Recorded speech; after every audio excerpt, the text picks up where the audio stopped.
Hi everybody, I'm Mrs. Kenny, one of the counselors here at Heartland High School, and in this video we'll go over what you need to know as an 11th grader getting ready to make your course selections for senior year. So that starts by watching this video in your English classes today. And then tomorrow in first hour, you will receive your pink course selection sheet for next year. So we're going to go over how to fill this out today during the video. After you get that tomorrow, you'll work with your core teachers to do placement for math, science, English, and social studies for next year. And then you're going to complete your course sheet on your own time with the help of your parents or guardians. You'll enter those courses into Student Connect, and you will turn your course sheet back in to your English teacher by January 26th. Then in February, you will have an individual meeting with your counselor to review those course selections, make sure that they make sense and that you've got everything you need for graduation next year. So everything that I go over today is accessible on the Heartland High School counseling website. So I'm going to start by taking you there to show you around. Once you're at heartlandhighschool.us/counseling, you'll find the menu of options on the left-hand side, and I'm under scheduling right now. So when you scroll down a bit, you'll be able to find the recorded versions of these videos for each grade, as well as course selection sheets and a few handouts. I'll start by opening up the 12th grade course selection sheet, and we will walk through how to fill that out. So this is what you'll get tomorrow morning, or whichever hours, your first hour in the building, you'll receive your course sheet, okay? So we will walk through how you are going to fill this out. You might notice that it looks a little bit different than it has in years past. So the first decision that you have to make is for your senior English. As a reminder, students all need 4 years of English for graduation. And so next year you'll either be selecting English 12A and English 12B, or AP Lit and Composition. So you'll work with your current English 11 teacher to determine the best placement for you for next year. Your current teacher will sign off in the corresponding box, and then we encourage you to circle the credit value next to that. Obviously, regardless of which option you select, it's going to be 1 credit of English next year as far as graduation requirements go. But that will help you with the math down here at the bottom. So that's why we like you to circle those. Okay, the second decision that you have to make is for math. So that sequence is Algebra 1, Geometry, Algebra 2, and then some senior math experience in 12th grade year. Okay, so you have to have a math class next year. You'll work with your current math teacher to discuss which placement makes the most sense. If you have questions about how that works for like your plans after high school, then definitely touch base with your counselor. I will say Algebra 3 is a class that reviews the concepts from Algebra 1 and Algebra 2, and it's really useful for students who are planning to go into the trades or to a community college, or maybe a student going to a 4-year university, but not something in the math field or that requires a lot of math.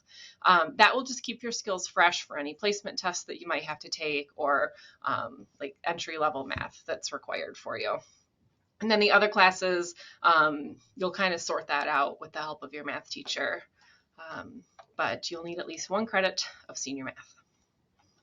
All right, the next box might be left blank by some of you, but that's the world language box. So you all need 2 years of the same language for graduation requirements. You might be continuing in your language out of interest. And so in that case, you would be filling out these boxes, the credit value, your teacher signature in your current world language, and what you're going into next year. If you're not doing a language, you can skip this box altogether. Okay, the rest of the sheet is what we're going to fill out to get to 7 credits. So the first thing I want to point out is that yes, English and math are the 2 basic graduation requirements that are required for all seniors, but it is very important to note that all seniors, so we're here on the right-hand side, need to have 4 core academic classes in each semester. So that means you're going to have English and math in both semesters. You need to have 2 more core classes in each semester. So that's why we have the social studies and the science boxes here. You might have something left that counts for graduation, specifically like if you haven't done government yet, then that would go in the social studies box. But it also might mean that you're selecting an elective out of the social studies department, and we would put that here on one of these 3 lines. If you're taking more than 3 social studies classes and they pop down to the electives box, that's okay too. We just like to help you see that we need you picking some classes out of core areas to make sure that you have a rigorous schedule for your senior year. So when we come to the back side, you'll see like options by department. So in social studies, like if you're going to select sociology, then that would be an elective that you could write here. 0.5 sociology. If you're selecting something like genetics or AP biology, those could go here in the science area. Any English electives you could pop into this area, but anything else would go here. So what we're doing with the rest of our course sheet underneath world language is getting to 7 credits, but making sure that we have enough core classes, okay? So you're going to fill this out. Keep in mind any outstanding graduation requirements you might have. If you haven't taken health yet, you need to get that out of the way. If you haven't taken PE yet, you need to do that. If you have not passed a class and you need to recover that credit, like one of your graduation requirements, like English, math, science, social studies, then that should come on your sheet here too. And if you haven't done your VPA credit. So I'm going to pop over to the VPA sheet. We'll talk about that next. So this is the handout that I got on the website underneath the course selection sheets that show all the classes at Heartland High School that satisfy the VPA requirement. So every student needs 1 credit worth of VPA for graduation.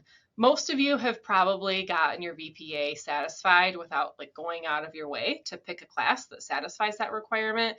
There are just so many options. So many of these classes are very popular classes that you've probably checked that box off without doing it on purpose. However, you should look this over, and if you haven't satisfied your VPA, then you should be sure that you're selecting classes to get this done for your senior year. The second page shows shared time classes that satisfy the VPA requirement. If you're unsure, definitely reach out to your counselor. This is something that we track to make sure that you have this done. So yes, if you have any VPA classes that you need, those would come on your sheet somewhere in this area as well. So you're going to fill this out until you get to 7 credits, okay? So this needs to equal 7 credits, and you cannot include shared time or DEEP in your math there, okay? So we'll talk about shared time and DEEP in just a second, but this needs to be your 7 credits on the left-hand side in the building in your perfect world, okay?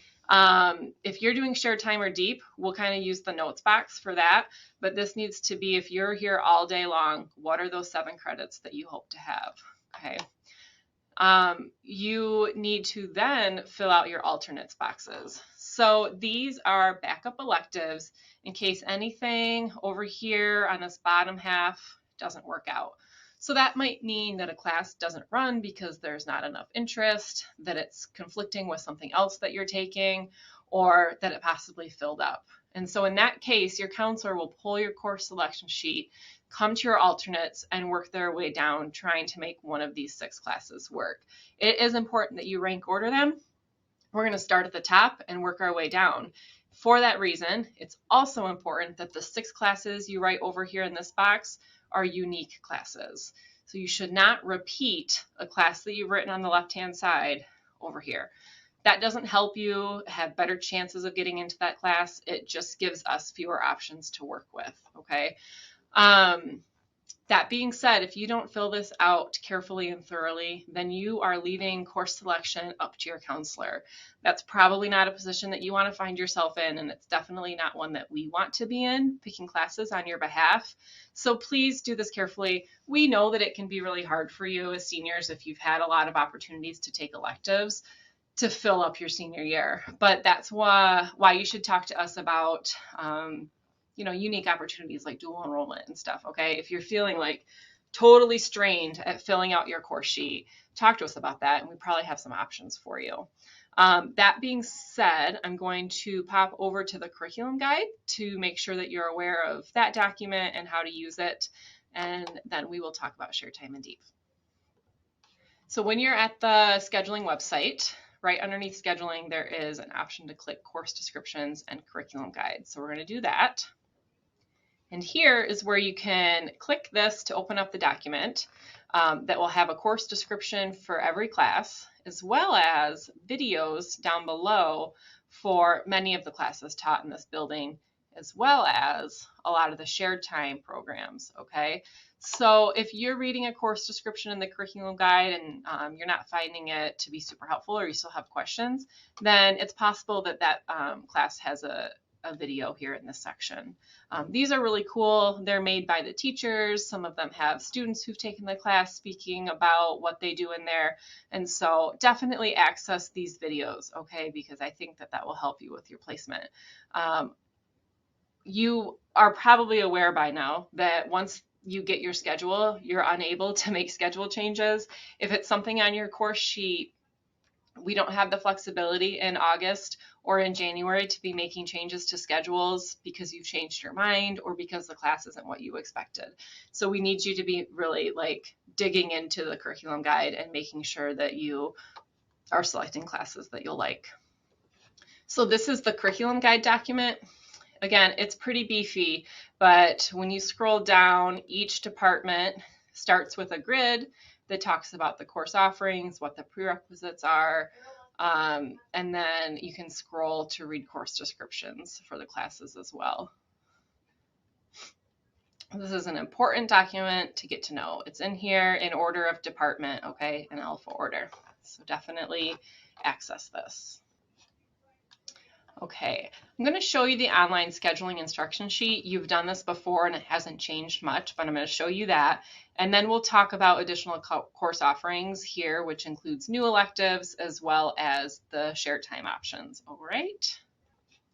So this handout walks you step by step through how to enter your course requests into Student Connect. So you're going to log in, make sure that you carefully select the classes as you're entering them. So we'll have students sometimes maybe select like Algebra 2 when they meant to select Algebra 1, and that can be a pretty big mistake to make. And so make sure that you're carefully selecting the classes, that they equal 7 credits, and that you hit save, okay? If you exit out of that screen before you submit it, then nothing will have been saved. As a reminder, you cannot include shared time or deep in your math when you're entering these classes, so make sure that you're entering 7 Heartland High School credits here into Student Connect. Okay, this is the additional course offerings handout. The first page includes new electives or changes for next year. And so you might look this over because these are not classes that you've had available to you in the past. So technical writing, CAD design elements, grammar, passion project, and then real estate and insurance licensing prep. This is a new class just for seniors. And so these are new classes next year that might interest you. The choir course names, some of them are changing, so those are indicated here. Then the second page goes over some additional course options that are kind of unique opportunities. So the first one is blended. We have a few blended opportunities for those of you going into 12th grade. The most obvious one is going to be English 12. So blended is a type of course that is taught partially online, partially in person by a Heartland High School teacher. So that means that you will have access to your Heartland teacher every single day of the week during that hour, but you will only be required to be here in the building once or twice a week, depending on how you're performing and how the teacher sort of arranges that class.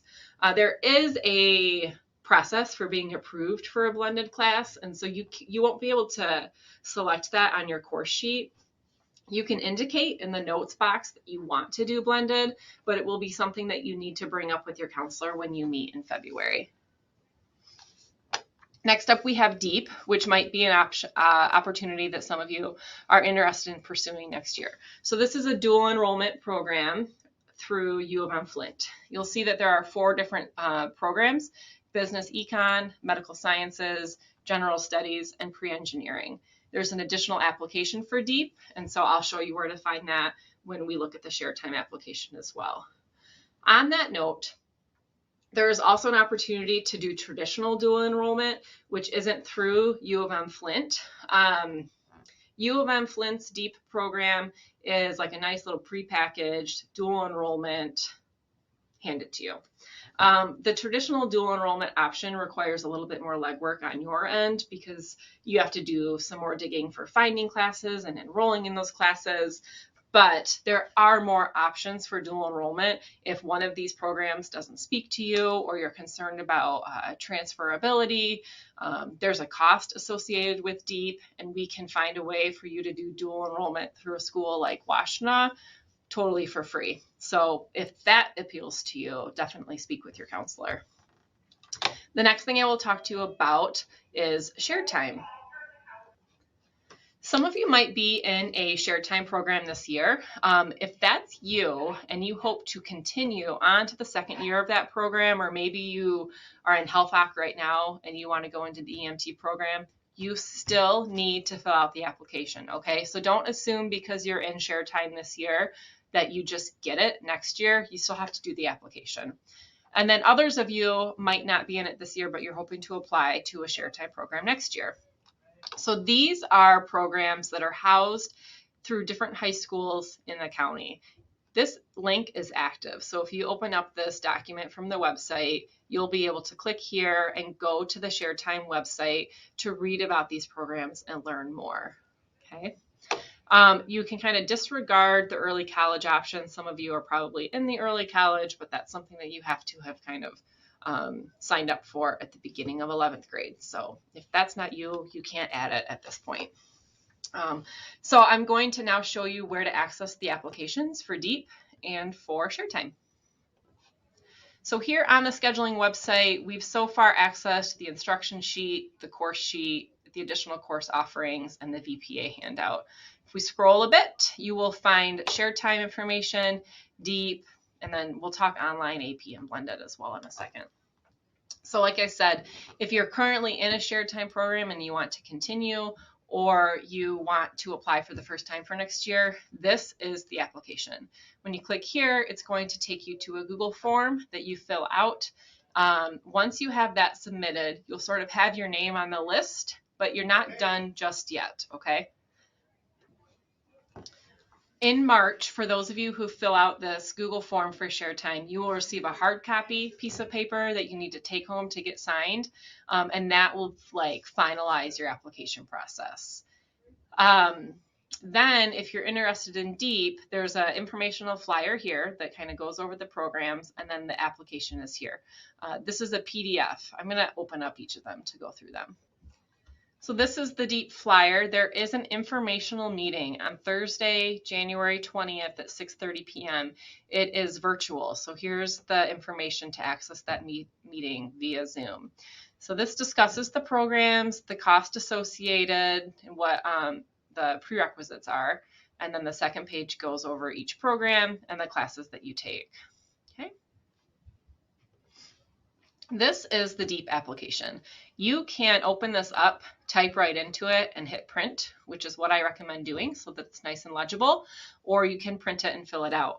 Either way, I want to draw your attention to these like highlighted boxes and highlighted areas, because these sections often get overlooked by students. They've highlighted them because people skip them by mistake. It's really important that you fill this out really carefully so that your application is considered and that it's not tossed out altogether. You're all going to be selecting the DEEP option though here, not early college. So this is the DEEP application that you need to turn in if you want to apply to DEEP. If you intend to apply to a Shared Time or a DEEP program, it would be helpful if you wrote that in the notes box over here. That way your counselor will know that that's something that you're interested in pursuing. You can talk about that at your meeting in February, and you can even indicate which classes over here you want to keep if you get into your program, or which ones you want to come out of if you get into your program. And then when we find out in mid to late April who got spots in DEEP and who got spots in Shared Time, what we'll do is pull your course sheet. And if we had a good conversation in February about which classes you want to keep, we'll just make those adjustments on your behalf. And so that's when the notes box comes in handy. I want to add, when it comes to acceptance for Shared Time and DEEP, we will kind of find out from the county how many spots we get for each of the Shared Time program. And then if we have more applicants than we have spots for a certain program, we do a lottery to draw who gets into that program. One factor that can impact your admission into a shared time program is your attendance. So please make sure that you're finishing this year strong with solid attendance so that you don't pull yourself from the running in any of those programs. Some of them are competitive in the sense that there are a lot of students in the county who apply, and so not everybody gets in. When it comes to DEEP, same thing happens. Sometimes they have more students applying in the county than they have spots, in which case U of M Flint lets us know who's gotten the spots. And then in both programs, Share Time and DEEP, we start wait lists. So if somebody drops or another seat becomes available, we use the wait list to put new students into those programs. At the bottom of the course sheet, please make sure that you sign it, that you have a parent or guardian sign it, that this is equaling 7 credits. We ask for your phone number because at the end of the school year, last day of school, you run out of here and summer vacation starts. Your counselors are still here working on your schedules for next year. And if we run into an issue where we're having a conflict with your schedule and we need your help to make some difficult decisions, since you're not in the building, we'll use your phone to try to get in touch with you. So please include that so that if we find ourselves in that position, we can get in touch with you. Okay, some of the last things that I want to leave you with are some reminders and deadlines. So it is super important that you fill your course sheet out carefully and that you print neatly so that we can read it. We need you to enter those course requests into Student Connect prior to January 26th when you turn your course sheet into your English teacher. Please triple check your math, that you have 7 credits entered in Student Connect, and that you use the curriculum guide to make your careful course selections. And then if you have a change of heart between now and the last day of school, and there is something that you signed up for that you don't want to take anymore, or vice versa, we have a lot of flexibility to make changes between the time that you turn your course sheet in to the last day of school this year. You can come down and talk to us and we'll make that adjustment for you. But what we do with your course requests, we take everything that you tell us you want and we try to build a master schedule that accommodates that. So once you leave here, we're working with a really tight master schedule. We don't have the flexibility to be making changes when you come back in August or when you come back for second semester in January. So that's why it's important that you do a careful job of this right now. But if you need to get in touch with a counselor, I'm going to show you how you can do that if you don't know. On the counseling website, when you scroll down, you will see the counselor breakdown by alphabet for the last names. All of our emails are first and last name at heartlandschools.us. You can call the counseling office at this number and be directed to the right counselor via phone, or you can stop by the counseling office and try to see us or set up an appointment that way. Either way, definitely reach out to us if something comes up between now and the end of the year. All right, we wish you happy scheduling and we will see you in February. It is at those meetings that we will give you AP course agreements. We will give you the blended contract if you're interested in signing up for the blended class. We'll talk about your interest in different programs for your senior year and make sure that you're looking good for graduation. All right, we'll see you later.